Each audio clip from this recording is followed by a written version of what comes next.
Hey, how's it going, everyone? My name is Derek Afasi. I'm the owner of Afasi Financial Group and RetireSharp.com.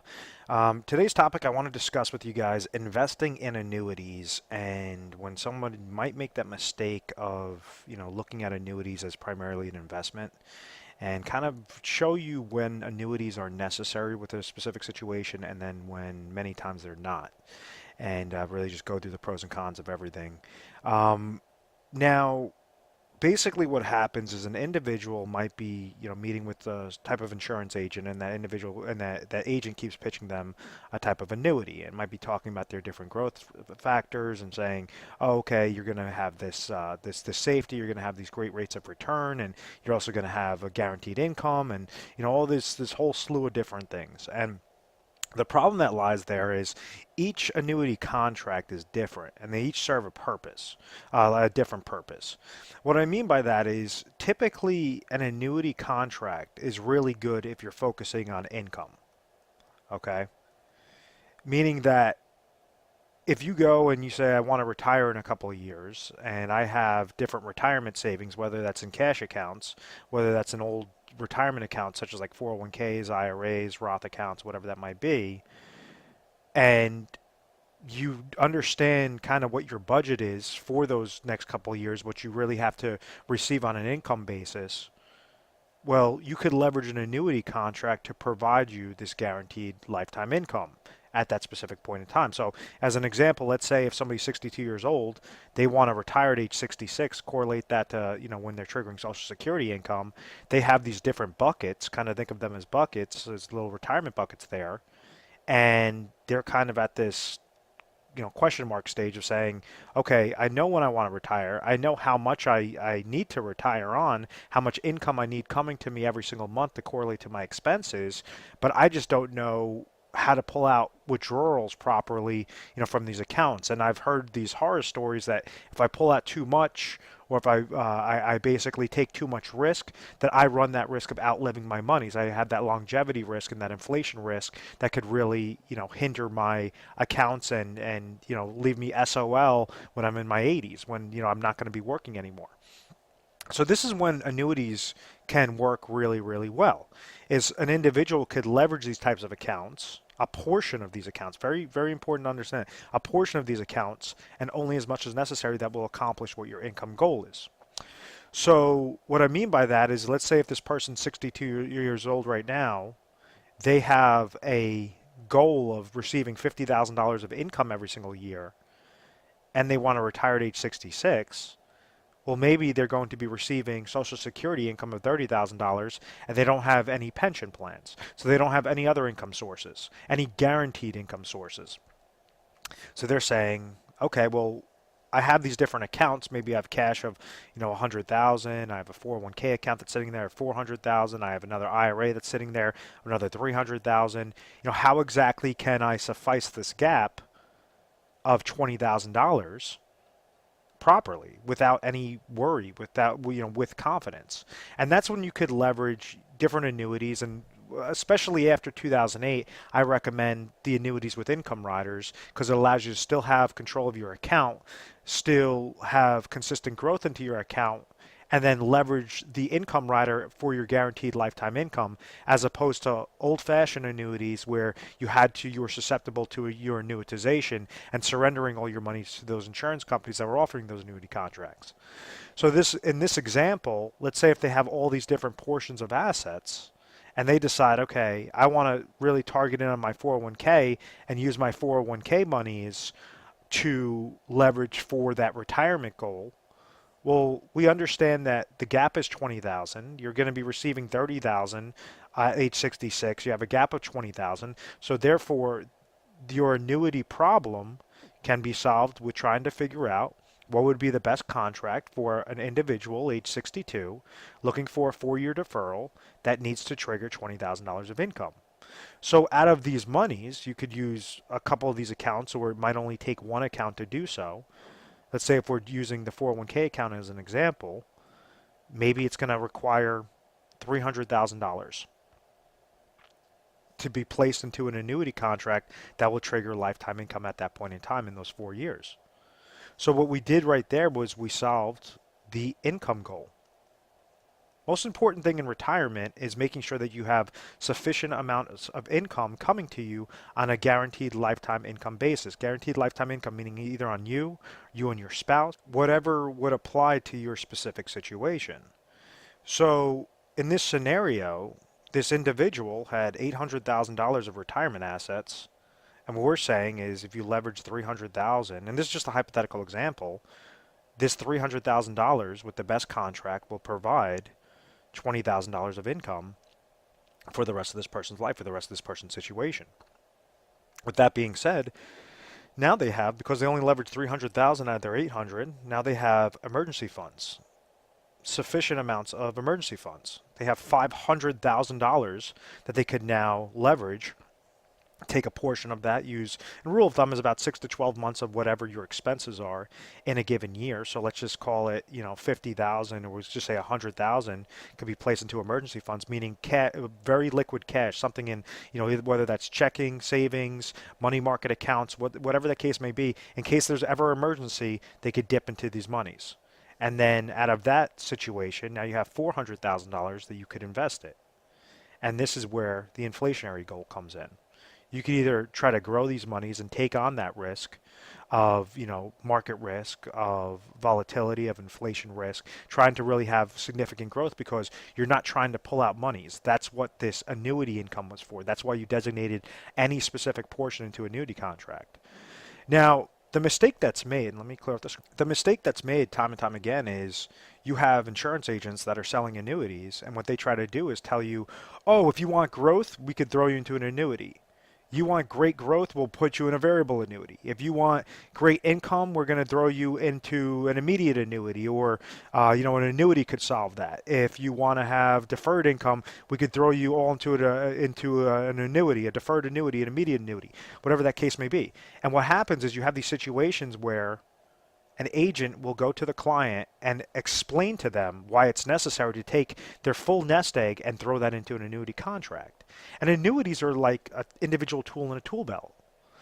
You don't want to use the back of a screwdriver to hammer in a nail. You want to use the best tool to hammer in that nail. You want to use the hammer. And it will it'll make that process a lot easier, a lot more efficient.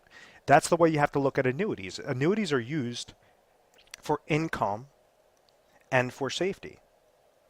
So the situation I just spoke about before was saying whatever this individual's assets are, what's the smallest amount of dollars of that assets that you could place to make sure that your income sources are covered? Let's say if you go into a situation where somebody already has their income sources covered. Somebody's receiving Social Security income, they're receiving pension income, and let's say their goal was $30,000. That's how much they need for expenses, and they're receiving $40,000 of income from just these two sources. Well, then you don't have to place them into an annuity contract for income. You can leverage annuity contracts for safety, meaning like if you understand current bank CDs are paying 1% and you like 5-year bank CDs, well, you could leverage the benefits and the safety of fixed annuity contracts that would be paying 3% for a 5-year for a 5-year contract. So you could leverage that very safe fixed accounts, or you could leverage something known as indexing or index annuities to receive gains when the market goes up, not lose when the markets go down. If you're trying to go with a safe, consistent goal, then typically the best recommendation is to not leverage riders, not leverage income riders, not leverage death benefit riders onto those contracts. Because anytime that you're adding on additional things to these annuity contracts, it's going to come with a cost. If you're trying to get safe, consistent growth with no fees, no downward market losses, no mutual fund related fees, no advisor fees, anything like that, well, then go more on that fixed realm.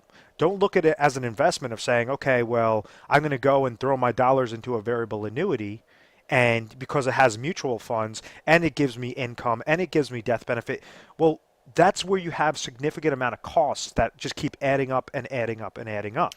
And one of the most important aspects regarding the difference between like a variable annuity with an income rider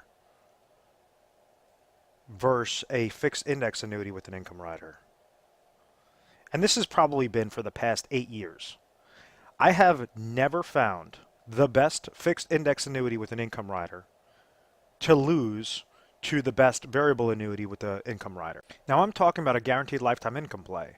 So let's say if you're looking for, you looked before at, let's use a year of 2012, October of 2012. You take the best fixed index annuity with an income rider and you say, okay, what's my guaranteed lifetime income payout? That has lost time and time again to the best fixed index annuity with an income rider. You now scale towards February of 2017 when I'm filming this video. The best variable annuity with an income rider loses drastically to the best fixed index annuity with an income rider when you're looking for guaranteed lifetime income. So that example that I just showed you, if we're trying to figure out what's the smallest amount of dollars that we could place into an annuity contract to receive that $20,000 of income, the income riders are definitely necessary because it's allow you to still have control of your accounts, allow you to still leverage the insurance companies to receive lifetime income. God forbid if you pass away, your beneficiaries will still receive whatever's remaining in your account value.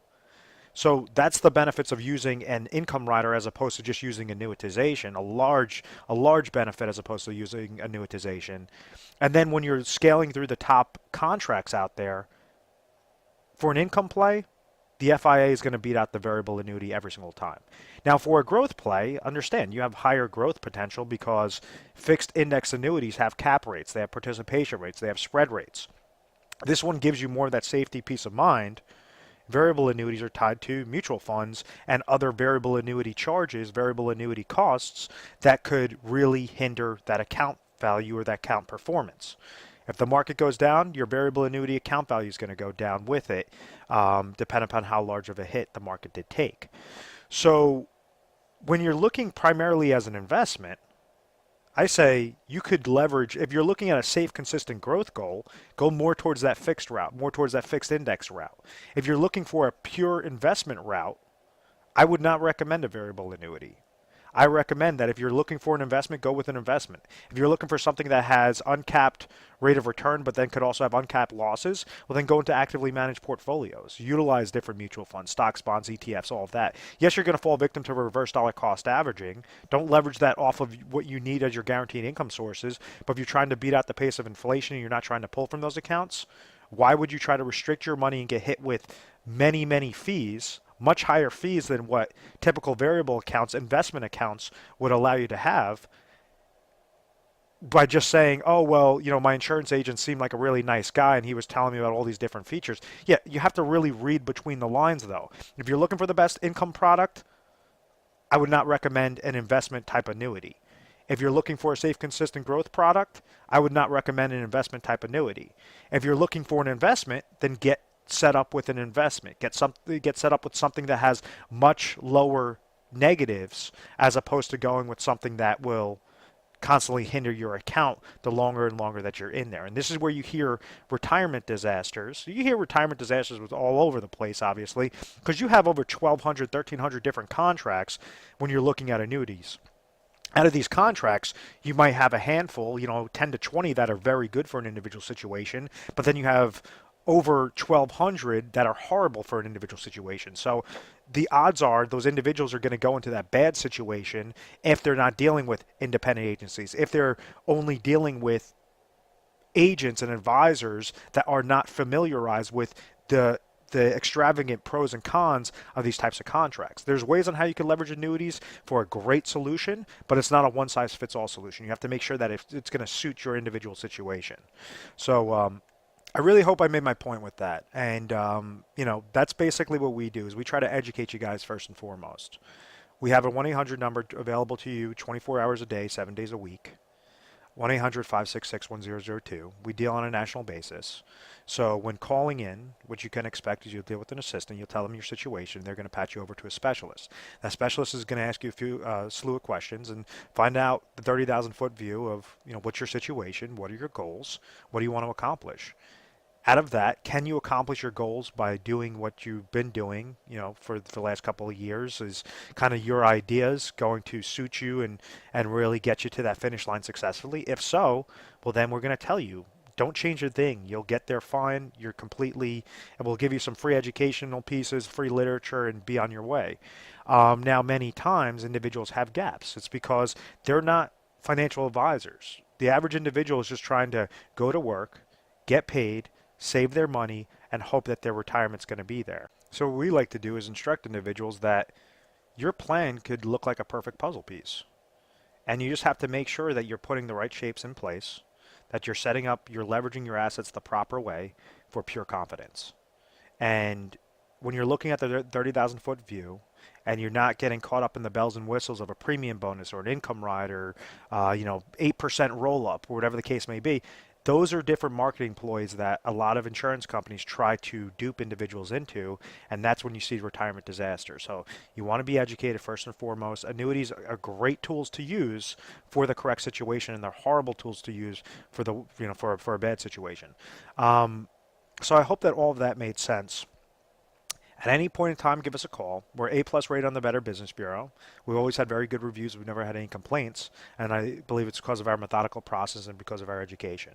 I want to thank you very much for watching this video. I want to thank you very much for subscribing to the YouTube channel. At any point in time, you could visit our website, retiresharp.com, or subscribe so you have access to the most updated videos to Retire Sharp off of YouTube. So thank you so much, guys. I look forward to speaking with you soon.